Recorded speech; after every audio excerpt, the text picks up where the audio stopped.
አንዱ ለጓደኛው ስልክ ይደውልና እባክህ እናቴ በጣም ታማ ሆስፒታል ገብታለችና 3000 ብር ስለተባልኩኝ አሁኑኑ በፍጥነት እዚህ ሆስፒታል ድረስ ይዘህልኝና ይለዋል።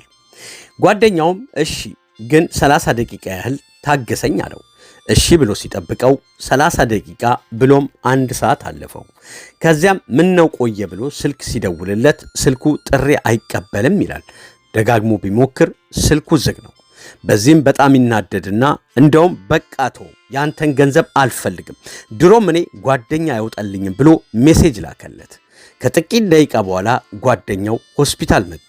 ገና እንዳየውም ስማ ባይኖርህ እንኳን በቃ የለኝም ወይ ደግሞ አላገኘውም አትልም እንዴ ለምን ስልክን ትዘጋለህ ብሎ ጮኸበት።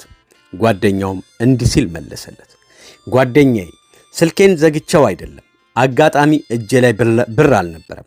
በቅርበት የማውቃቸውን ሰዎች ሁሉ ብድር ስጠይቃቸው የለንም አሉ። ከዚያ ምንም አማራጭ ሳጣ ስልኬን ሸጬ ይኸው ያልከኝን 3000 ብር ይዤ መጣው ብሎ ሰጠው። ከዚያም ጓደኛው አቅፎ ይቅርታ ጠየቀው። አንዳንዴ ሰዎች ለኛ ብለው ደፋ ቀና እያሉና ዋጋ እየከፈሉ ነገር ግን ያሉበትን ሁኔታ ሳንረዳ እንዲሁ ነገሮች በምንፈልገው ፍጥነት ስላልሆኑ ብቻ ለንግግር ቸኩለን አናስቀይማቸው። ምርጥ ጓደኛ ውበትም ሕይወትም ነው። ምንጭ ማራኪ ወንድ